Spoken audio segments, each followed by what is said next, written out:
What's up, Twitch and YouTube? It's MurphyD55 coming to you with another episode of Around the Gjallarhorn. And today we have an esteemed guest. We got Bridget Case in the hot seat, a former NFL cheerleader and a cheerleader at Oregon as well. NFL commentator and media member, and now kind of blazing her own trail in the sports scene on Twitch and other social media platforms. So, Bridget, first and foremost, thank you for taking the time to be on here, and really appreciate you making it onto the podcast. Yeah, I'm so excited to be here. Thanks for having me.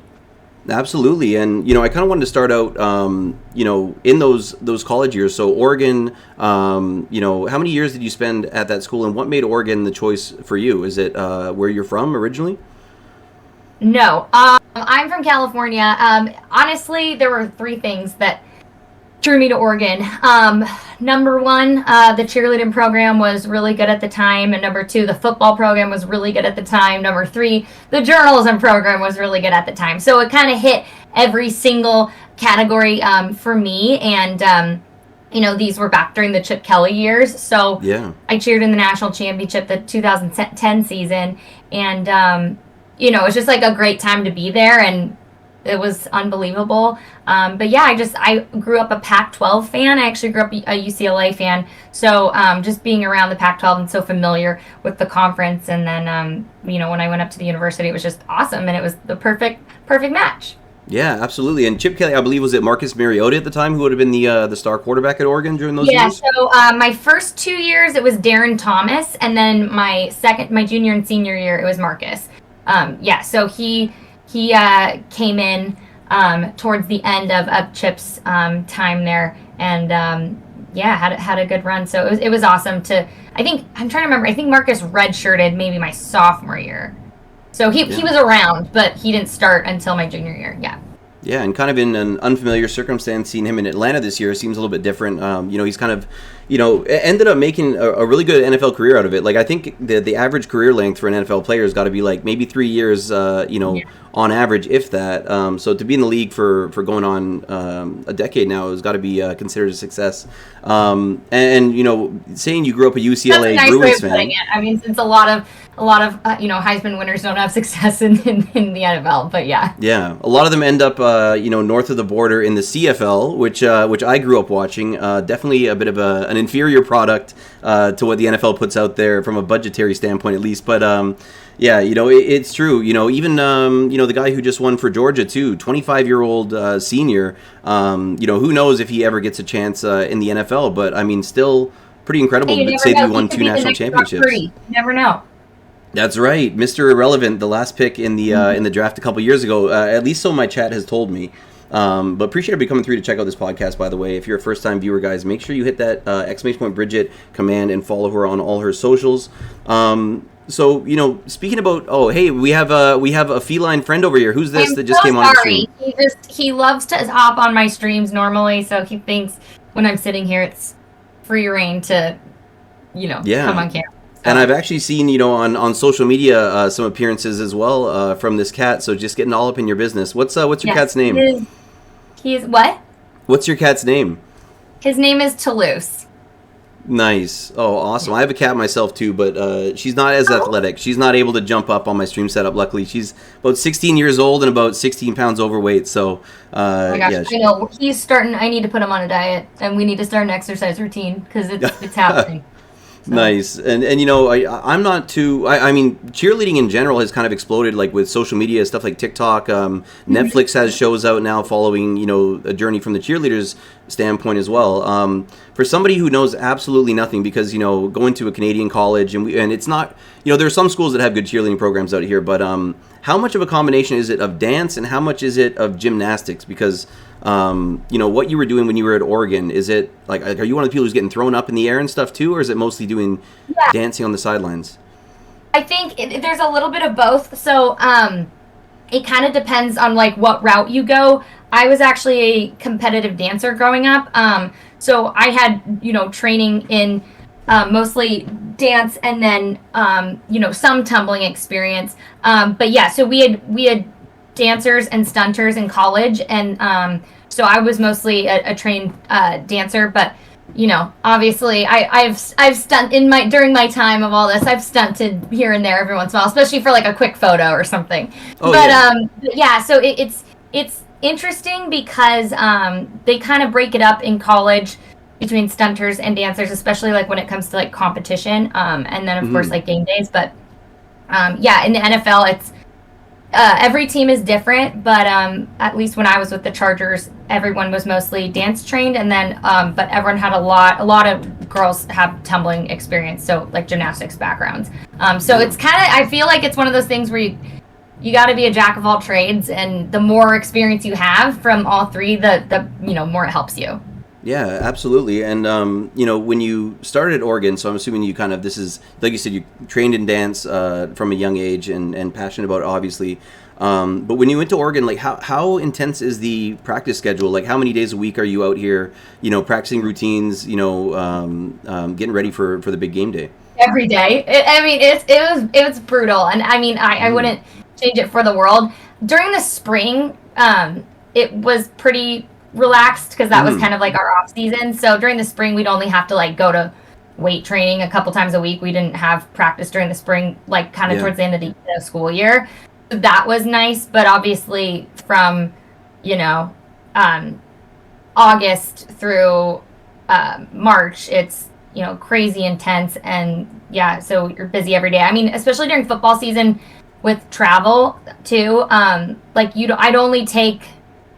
usually only take like one in-person class, maybe two. I think my freshman, sophomore years, I maybe took two in-person classes during the fall, but usually you'd kind of try and pack everything in during summer school so that you weren't so stressed during football season, because it's just a lot to manage. And, so but again, I wouldn't change it for the world. And I don't miss the 5 a.m. practices when it was snowing out, and trying to get to practice when it's snowing.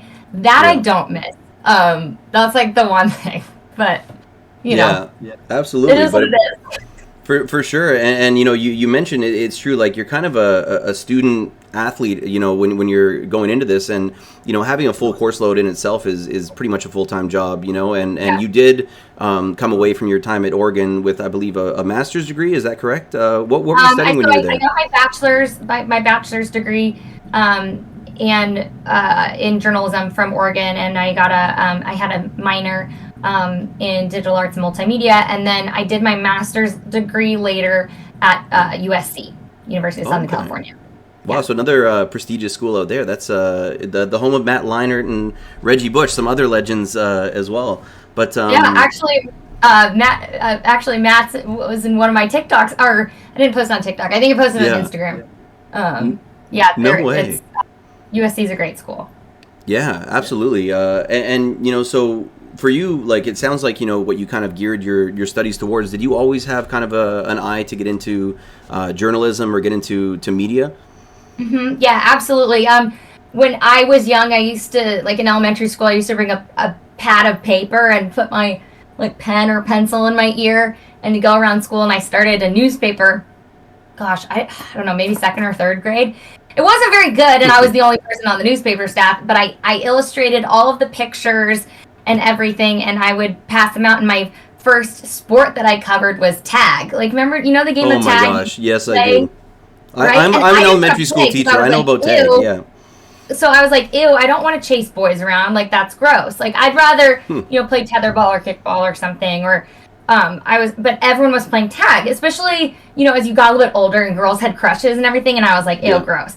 And so I thought, well, everyone's going to play tag. I'm going to cover tag on the blacktop. And so I would go around and interview my classmates about tag. And so that's incredible. Yeah, so I think I just always wanted to be a storyteller and always wanted to be a journalist from the get-go. I didn't really know what exactly that looked like, I think, until I got older. But so it's definitely, it was a goal of mine from a very young age. For sure, and we'll get into that, a little bit later on when we kind of move to your content creation side and what you're doing right now. But it's true, the landscape for journalism has changed a lot too, just in the last 5-10 years. And we will get into that, but that's incredible. So already bit by the journalism bug at a young age, and I wanted to kind of talk about. So once you finished your 4 years, at Oregon. So how does it work if you want to take cheerleading to the next level? Because it's not like the NFL, I assume, where there's a draft and people are just kind of called upon. How do you go about making connections with an NFL franchise? Well, big cheerleading programs, directors and coaches from certain NFL teams will usually call to kind of recruit. Yeah. So there will be that, but only for select programs. But my coach usually would get a couple phone calls about people they were interested in. But yeah, it's a tryout process. So you have to plan for tryouts, and every team has tryouts around the same time. They try and stagger them enough so that if you don't make a team, you can try out for another. But it is pretty difficult. And there's kind of this whole weird thing that if you make a team and then decide, you don't want to be with that team and go try out for another team, you kind of get blacklisted in the league. It's kind of messy. And so I knew that I wanted to cheer for the Chargers. I'm from Southern California, and they had a super, super good team at the time, and it was a pretty hard team to make, and that was my goal. And so I made sure that I graduated a quarter early because tryouts were in March. So I graduated just a little bit early so that I could get down there and move down if I needed to. So, it was a bummer that I didn't get to graduate with my friends, but it made things easier and I got to follow my dream. So, there's always it's a catch-22, right? For sure. But yeah, so it's, every team, again, their process is different. Some teams it can be months, some teams it's 1 week, sometimes teams it's a couple weeks. I think with the Chargers, it's a couple weeks and then we'd have a mini camp. And there's a lot of interviews. You do one-on-one interviews, you do a panel interview. There are multiple rounds of the actual tryout process, learning routines and doing solos and all that. So it's pretty rigorous, and there's a lot that goes into it that people don't see. I was very, very, very lucky that I made it on my first try. My captain, my first year, she had tried out 6 times before making it. Oh wow! And 6 years, yeah. So it was awesome, but yeah, it's definitely a short-lived career. One, just physically because it's so hard on your body. 2, it just doesn't pay well enough to be a long-term career, but yet it takes up so much of your time, and especially if you want to follow other pursuits, other dreams, it can be very, very limiting. Especially for me, knowing I always wanted to be a sports journalist, it was very limiting in that I wasn't allowed to interact with NFL players, and that was part of the contract that we signed. We're not allowed to fraternize with players, and I get that completely, but it made things very, very hard for me networking wise because I wasn't allowed to move forward in my career, and that was ultimately a big part of why I ended up deciding to retire and just move solely into journalism so that I didn't have those kinds of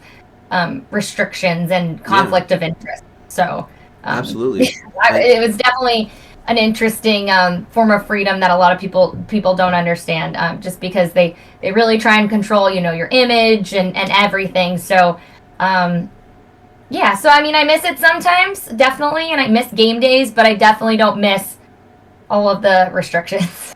For sure, and that's something that I was, hoping that you would bring up because, in doing my research to get ready for this podcast, I stumbled across, I think it was a few years ago, a New York Times article in 2018 about, a lot of these restrictions and different teams' contracts for cheerleaders and stuff like you can't wear sweatpants in public, you can't, you have to be within a certain number of pounds of your ideal weight at certain times, depending on the franchise. Do you think that, some of it to the point where I'm looking at is this a human rights violation? Can any other job ask this much of you? 100%. I have so much trauma that I've had to work through in therapy because of it. Never the sweatpants thing, but for instance, for us, when you left on game day, we'd have to always wear business casual.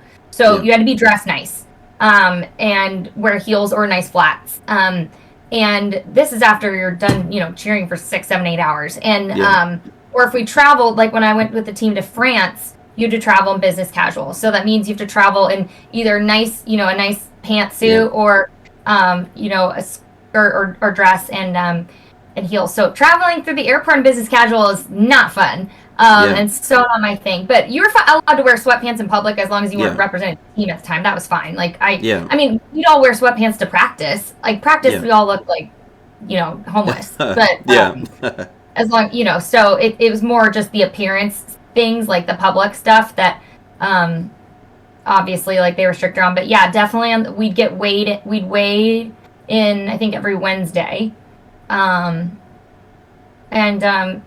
Sadly that just comes with the territory, and that's the thing, like it sucks, I get it, but also it is like that's what you are signing up for a physical job. And it shouldn't be a weight thing, and it should just be a how things fit and how things look thing. But they like the measurables, I guess. They like to have a number that they can kind of monitor and whatnot, for sure. Like I kind of think of it as like in the NFL draft, like, well, you're looking at all these guys' health. It's the same thing. Like, and I hate the, I don't miss the weigh-in portions. Like specifically now, I don't even own a scale. I literally, I don't know how much I weigh. And I don't have a scale in my house. And because it was so mentally, it was horrible. Like it was so mentally, like, it was such a mind boggle because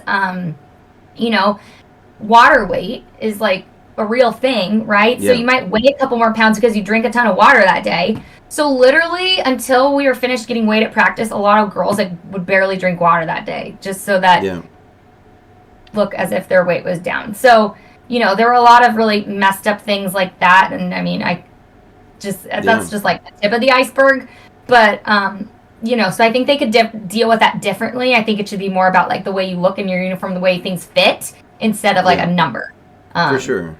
And hopefully going forward too, like I'm sure you're not the only person to have this opinion and have this experience, and we've seen that the change can happen when enough people have that conversation. So hopefully it kind of moves towards more of a healthy body image and making people still feel comfortable in their own skin and not feeling like it's if you're off by a pound on the scale that it's a crisis situation. I hope so. Unfortunately, the Chargers, this happened mostly because of COVID, but I think they just didn't want to have to keep paying to afford a team, and because of all the PR stuff, they got rid of the cheerleading team, and so I'm pretty mad at the Chargers right now. I still love the football portion of it and the team, but I keep, my chat laughs at me because I'm like, I do not want the Chargers to win a Super Bowl. I'm like, right now, to me, they do not deserve that. And I hope someday they will bring back the team because it was kind of this huge fiasco. But I think they're just trying to avoid any negative PR that a lot of teams have faced as of late because of so many things coming out. So, So they don't have any cheerleading squad in place at all? So they're so stupid, like, because the Rams have a really great team, and you share a stadium. Why would you? They are the dumbest franchise. Like, they do the stupidest things. They're like, okay, this is what everyone else is doing. This is what's working. Let's do the opposite. Let's be idiots. Like, that is the epitome of the Chargers organization. So, again, love the football team. I'm a fan for life. That's my home. But, it's funny too because you talked about the one person having to try out 6 separate times for the Chargers. Obviously the thing that makes any organization great is having a little bit of continuity along the way too. So if they do decide to go back that route now, it's going to be starting fresh from the get-go with a whole new group coming in, which is a whole other challenge too. So all that good momentum. Yeah, it wasn't this. I think it wasn't the smoothest transition when the team moved from San Diego to LA. So I think that kind of started the rift. And they wanted to go in a little bit of a different direction. And my coach, who was there forever, finally didn't resign her contract because they wanted to take the team in a different direction that she did not want to. So I think from there, then they hired somebody new, and then COVID happened, which was COVID was the biggest excuse for teams to get rid of people or change things up. You know what I mean? For sure. So, so then they just never put in the effort to. I hope and pray they bring it back. I think it's so dumb if they don't, especially because you have this new fancy stadium now. But it is what it is, and I just try and I try to not think about it because it makes me so angry. But yeah. Yeah. Well, and then kind of moving on from this journey, you did, even though you weren't allowed to fraternize with players or even, kind of make those networks or build up that Rolodex of contacts, when you finally did decide to make the move to full-time journalism, how did that process go too? Because that's daunting. You're kind of like an independent contractor. How do you go about making those contacts in the first place? And what was your first journalism job that you had?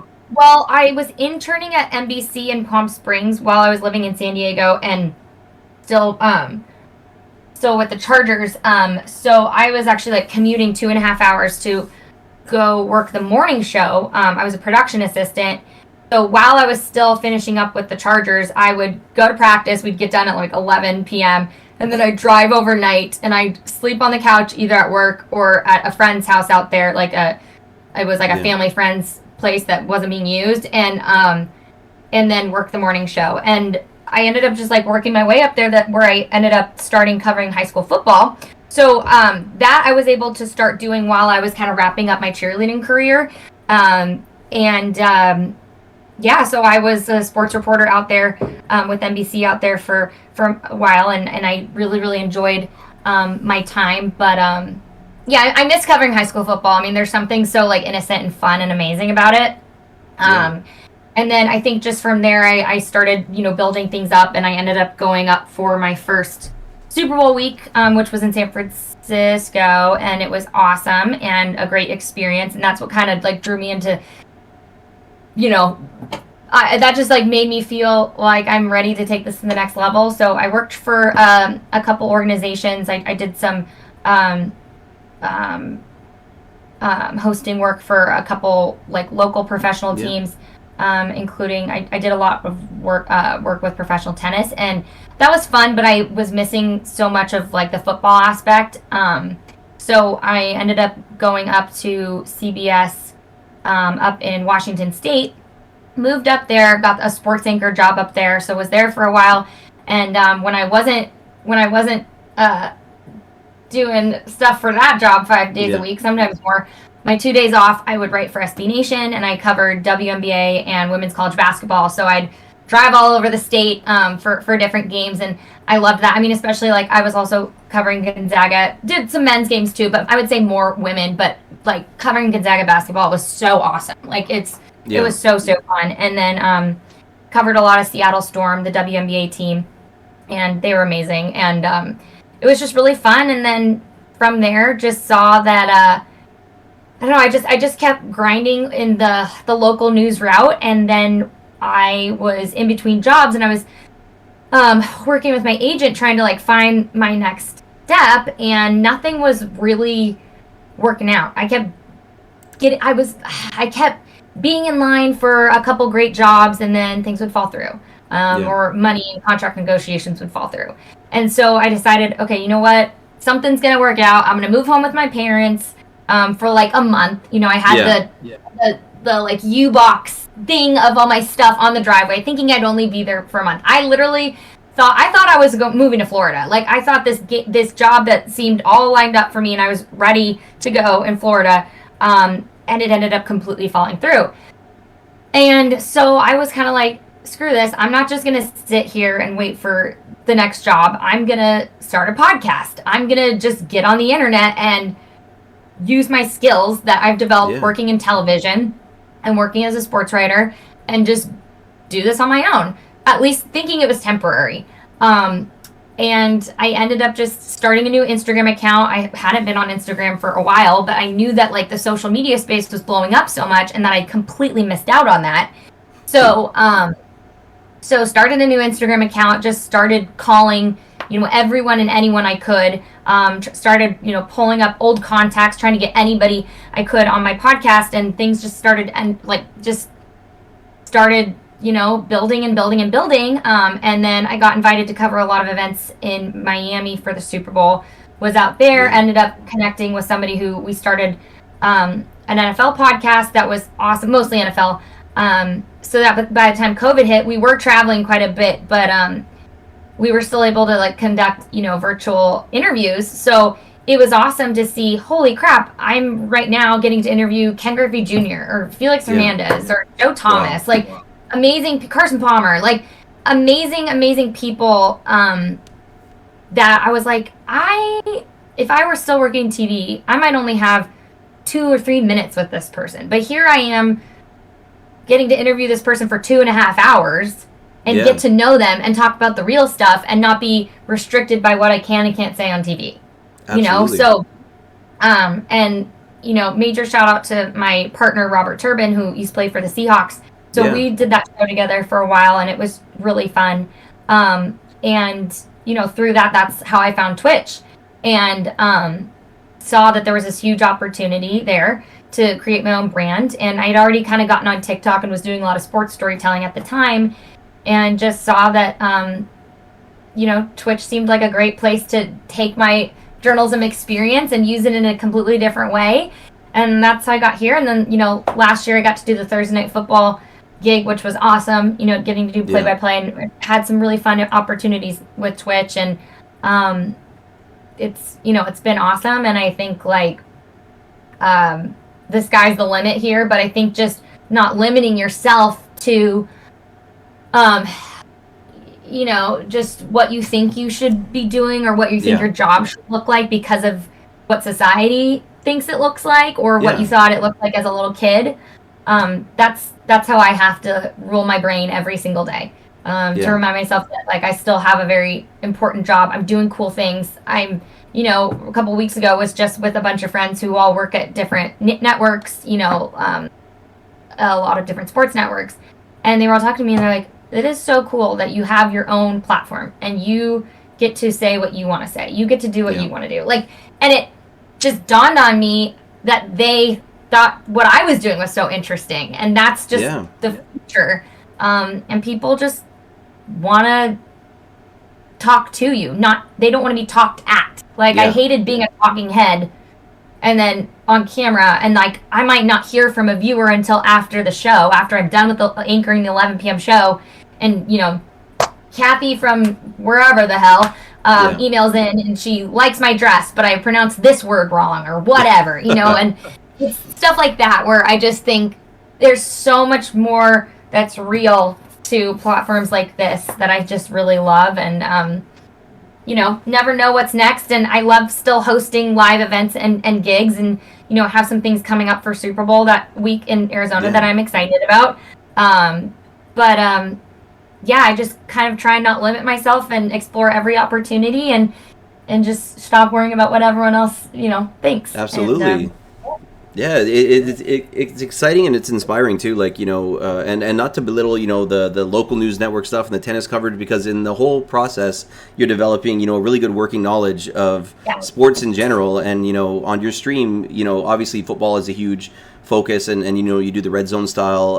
You have a great you know, overlay and setup there where you kind of cover all the games and react live to whatever you're watching at the time.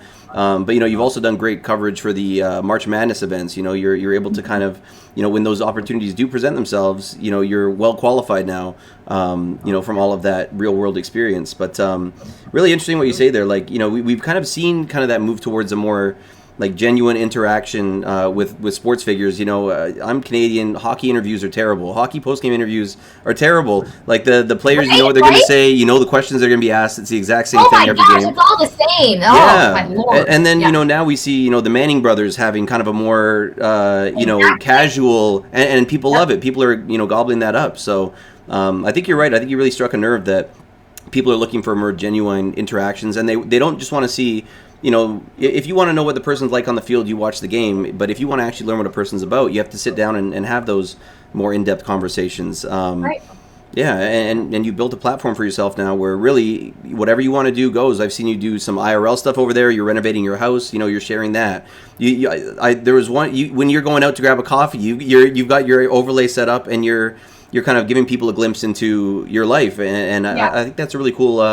A really cool thing for sure. Thank you. Yeah, and, you know, one thing I wanted to ask about, you know, obviously sports in general, is widely looked at, and maybe it's changing now, but as a kind of a male-dominated industry. Has that been something that posed any problems or for you in your journey? Or you find that it's more kind of... Oh my gosh, big time. Mostly because you never know if somebody you're networking with is interested in actually talking to you about your career and networking, or if they just, want to have sex with you or whatever. Like, that's the hardest part. It is, I will say, it's also made dating really, really hard. I've basically put off dating for the last 6 years, and just decided to put my career completely forward. I'm not a hookup type person. Also, just I'm very concerned about my reputation.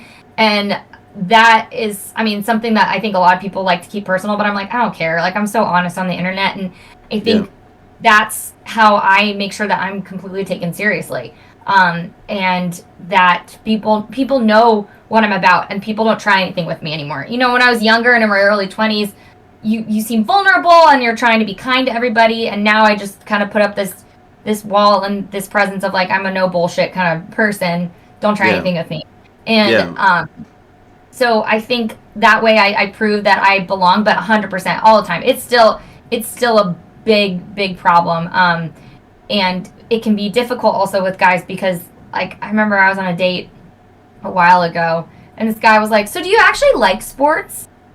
And I was just like, "What?" Like, so that's it. So it not only makes it hard in the professional space, but it just makes it hard in the personal space too, because people think, "Oh, you're a cheerleader, you must just want to." I don't like. Yeah. So it's not acting. It's you have knowledge and you have opinions on things based on watching a ton of sports over time. But anybody who would spend time to watch the stream would get that. But somebody you're meeting for the first time might think it's I mean, honestly, in any career field, like if you're doing something that you're not interested in, obviously compensation is important. But I say this all the time to people in my chat. Like if you can get a job that you actually really enjoy, it makes life so much easier because you got to do it for 30 years. You can't. Retirement's a long way away. If you don't enjoy your job, every day becomes a struggle. So, clearly you like what you're doing. I do. Yeah. But it's funny that you mentioned that. Like you've built your own platform, and I've noticed that you've talked about being a mental health advocate as well, and dealing with burnout, things like that. Having a stream where maybe things aren't going your way, or an interview where maybe things aren't going your way. What kind of makes mental health one of the issues that you like to kind of be vocal about in your streams? Feeling that my feelings never mattered when I was younger. And especially on teams, like with teammates, and just feeling like I never belonged because I was different, and wishing that I had the resources that are more so available now, but still not discussed enough. And just know, like, I want young people, young girls specifically, to know they're not alone, to know their feelings are valid, to know that they matter, to know they're not crazy. And I think that's another thing with just toxic masculinity in general. And I'm not a man hater, but like I have dated some assholes. Like I literally have the worst luck with guys, and it's funny because it's just like they'd always try and make me the bad guy, right? And the gaslighting and all of that. And that would happen with teammates, with lots of different things, and just realizing that we deserve so much more than what crappy people in our lives put us through, and being honest about that and talking about that. And especially with like social media now, it's still, even though a lot of it is changing, a lot of it is very fake, and it's the highlight reel. And I really struggled with seeing that, and I fall into deep depression seeing that, and seeing everyone getting engaged or being dressed like this or making this much money, whatever. And that's just not real. There's always something going on behind the highlight reel. Behind the filtered photo. And so it's part of my mission to just be like, hey, this is me, this is real, and just make people feel less alone and entertain people and just give people a space to feel like they matter. Absolutely. And I think that's, that you always have that idea of a young girl coming across your content and being able to kind of provide a positive role model and somebody who's assertive and empowered. It's important, it's true. I'm teaching a grade 5 class right now, a bunch of 10-year-old kids, and TikTok is huge. The TikTok dances, all this stuff, even though they're probably not, technically even allowed to have their own account, but they're on their mom's account looking at the dances and doing that, Yeah. But it's true. You got to take it with a grain of salt. Sometimes the people that are posting the most positive stuff and have the most amazing life, fame and fortune doesn't necessarily mean that everything's, A-okay all the time. Right. Absolutely. Yeah, but I think that's a very noble cause, and shout out to therapy in general. I think that's something since COVID happened, that a lot of people are feeling. I don't know if maybe having a couple years where you literally couldn't do anything. I don't know what it was like in California, but in Toronto we've had probably the longest lockdown of anywhere in the world. Oh no, I heard that. A couple people I worked with who were based out of Toronto, it was horrible, or they couldn't get back, or oh my gosh, it was bad. So absolutely, I think we realized that we were one pandemic away from a lot of cracks starting to form on these somewhat perfect lives. You had distractions and stuff, and I think COVID really kind of broke down the barriers where sometimes people who seem to have it all together, you realize what, life is actually tough here, so it's good to have conversations and not feel bad about being vulnerable. And I do think I've noticed through social media and stuff a bit of a changing perception. I don't know if the stigma is what it used to be to deal with mental health stuff, so that's one positive. Oh, big time. It's definitely way more accepted. I think the problem though is it's become kind of trendy. Yes. And so it's oh God. It's not a trend. This is real. Yeah. So that's kind of what I'm trying to fight and show. Yeah, absolutely, 100%. So we've talked about you're very active on Twitch. Obviously, would you say as far as percentage wise, you're getting pulled in a million different directions on a million different projects all the time, it seems, with Instagram. But I only just discovered the Only Sloths account when I was preparing for this. That's huge. You've got a lot of big social media accounts. So what percentage of your time are you kind of putting towards Twitch at this time?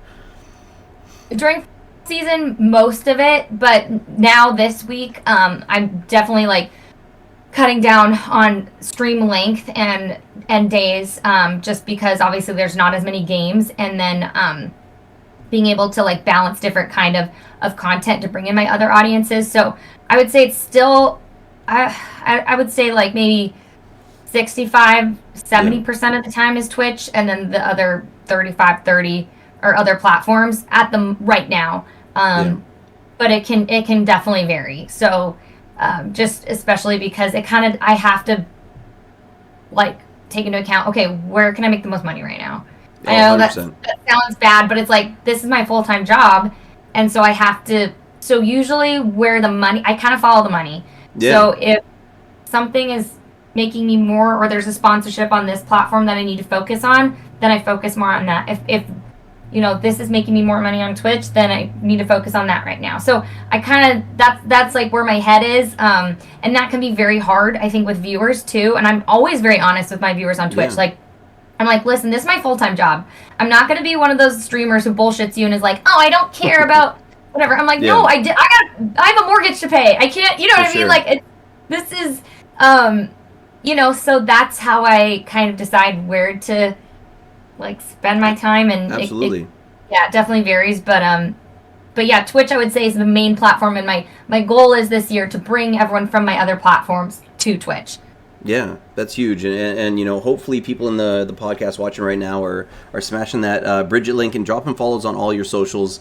Every little bit helps, and definitely cross promoting is huge. But not to say that Twitch isn't a space where it's great to hop on and play video games or talk sports or whatever. There's a huge not for profit aspect of it, but it's true if you're dedicating a good chunk of your life, hours and hours of each day, you got to make sure that it's worth your while too. And that's one of the things that being an independent contractor, working for yourself, being your own boss, it comes with freedom, but it also comes with the bills have to be paid, and you're the one who has to come up with the money to do that. So much respect and appreciate the honesty as well in that regard. And I know right now we're approaching the time where you'd normally go live, and I feel if people want to get to know you even more, they should just hop over to your stream later on tonight, and they'll get a glimpse into it. But just so you guys all know, we're not really talking sports tonight. We're doing E-Day. It's going to be fun E-Day, but we have a call-in show where people call in for advice and give the most hilarious advice, and it's really fun. And last week we had a magician on. It was so fun. And that sounds awesome. It's just a good time, and I think just making people feel a part of something. And so, so just so you all know, tonight and tomorrow, that's what it is. And then, of course, Saturday, Sunday, Monday is all football. Nice. Awesome. And playoffs coming up too, so very busy time coming for you now. I'm sure you'll be wanting to cover every single game that you can get your hands on. But the last question I wanted to leave you with here, the new year just passed a little while ago. A lot of people like to put corny lists together of their New Year's resolutions and goals. But do you have any, tangible goals that you're looking to achieve this year as far as content creation or anything in general? I think stop worrying about what every other creator is doing, what other people are doing on platforms, what metrics they're hitting, and just focus on my own goals and focus on my own content and focus on what makes me happy. Make the content that makes me happy. So, Yeah. of course, yes, I do need to pay the bills, but if something's not serving me and not fulfilling me, not focusing on that and focusing on something else, and giving myself permission to do that so that I don't fall into this trap of, oh, this person has this much or this person's doing this. Just honoring like what I'm feeling and what I'm passionate for. And then of course I have like some, money goals that I want to hit by the end of the year. For sure. There's definitely that. But yeah, I think just if something's not serving me, then I'm letting that go. Yeah. So, and letting other people find success in it and being happy for other people and not getting stuck up in, what everyone else is doing, because comparison is the thief of joy. And I think it also makes us so much like less productive. The more we spend time seeing what everyone else is doing, especially in our industry, the more time we're wasting not being productive. And then also taking enough time off so that I give myself time to just breathe and not worrying, okay, if I'm not streaming, because I'm going to take a week off after Super Bowl. So just being okay with, hey, you know what? I'm not streaming this week. Sucks that, sure, I might lose some viewers, but that's okay. I need to take this time for me and not stressing. Because I see some of these streamers who have been like, I've been streaming every single day for 5 years, and it's like, good for you, but I would friggin' die. Yeah, absolutely. Yeah. Oh, no, that's incredible.